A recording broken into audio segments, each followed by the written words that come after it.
Now, I'd love your calls on whether it was OK for a farmer to tie up trespassers like this. 020 7862 2222. They are on the back of his quad bike. If you can see, they're all dressed in black and the bike is black. But basically, it's a farmer from Lancashire who trussed them up apparently like rabbits and took them to the police station on his quad bike after they, I mustn't laugh, intruded on his land without permission. So the teenagers were riding a motorbike. The farmer didn't like it. He closed the gates, trapping the motorbike. They escaped. He knew they'd come back. They came back the next day. One of the teens involved said he was frightened to death after the ordeal on Sunday when essentially they were captured by the farmer. The teens said they'd entered the property innocently to pick up an electric bike they'd left there the day before. The farmer hogtied them and delivered them to the nearest police station. The police then, of course, arrested the farmer. I think he's been released. It reminded us, have a look at this, because there's a story similar where a guy, this man was an employer on the right, believed this man had stolen from him and paraded him through the local town with a sign around his shoulders saying, "I am a thief." And the boss is then told, you may well have broken the law, may even be kidnapped. And the farmer may have broken the law, Ayesha.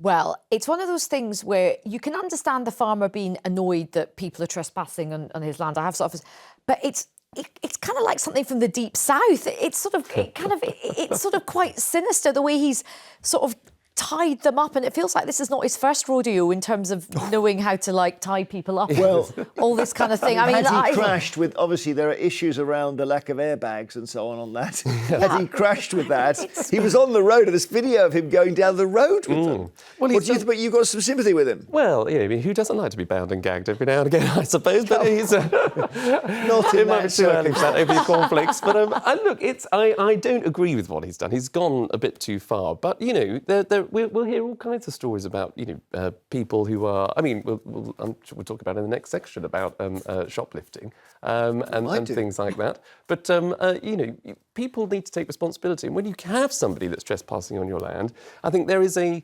conversation to be had over whether. How do we protect ourselves? You can't just wait for the police these days. You know, you've got to protect your own end. You've got to protect yourself. You can't go too far, which I think this chap has gone. I said motorbike. I think it was probably an electric bike, so it's a slightly different thing. Which they go quite fast, but they're not making a roaring sound. So we can sort of conjure with it. But in the end, they are on his land. Look, you could get shot if he mistook you for a wolf. I have got sympathy, and I do, even though I'm a sort of lefty person, I do think kind of generally sort of crime and all this stuff is absolutely out of control. I think, there's a whole group of people who just seem to think that there's no rules that apply to them. So I'm sympathetic from that point of view. But then where do you take it? Do you remember there was that case where somebody broke into the house and the guy shot Tony Martin. And who was the robber or the person who was shot? Was it Brendan Fearon? Is that the name? Because that was a famous, like 20 years ago. It's a massive case. And in the end, Martin went to jail because he booby-trapped his own staircase because he got burgled so many times. He took this is like a horror film. He took the boards out the stairs and then shot them as they ran to leave.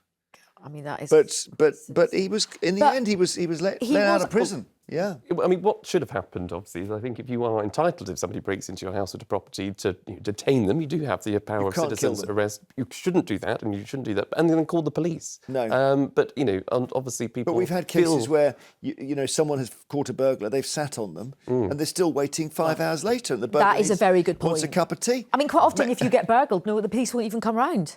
Yes. No, you sound like an opposition politician. You just get a crime reference number. Yes. Megan in Devon. That's what the last government left behind. Now, I'm trying to think. I'm wondering which side you'll be on here, Megan, because farm crime, rural crime is a real epidemic. Yeah, I'm with the farmer. Okay. So, and obviously, we've got to assume the kids weren't hurt when he tied them up. They obviously were. Well, if the thing is, had they not have been on his land, it wouldn't have happened. Yep. So they got what was coming. It's that simple.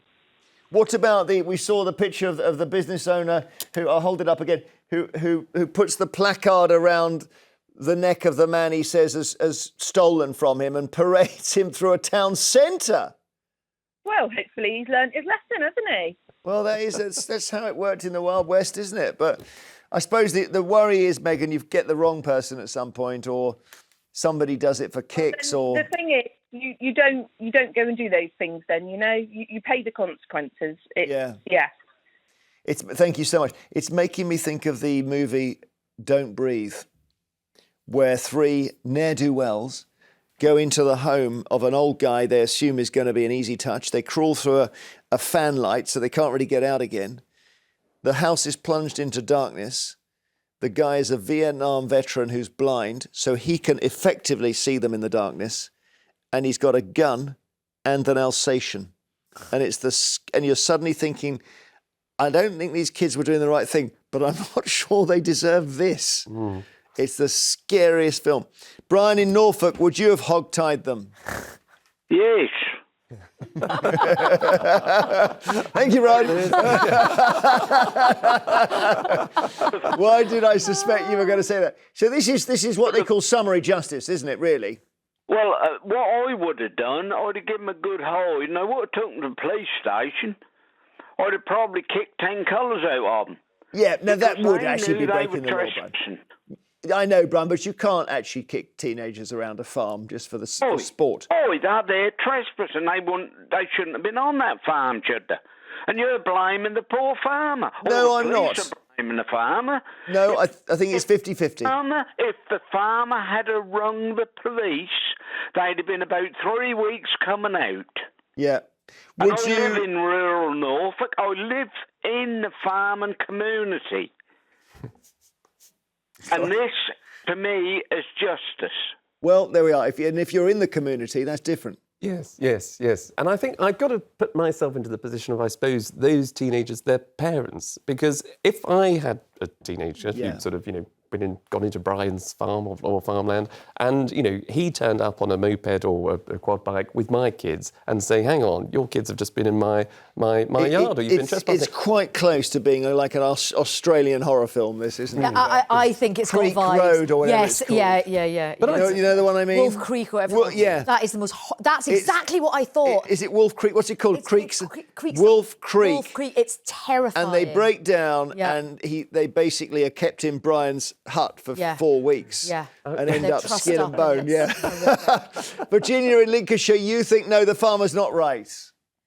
No, he's not. I mean, I can understand, and like you, all the panel, I have been laughing.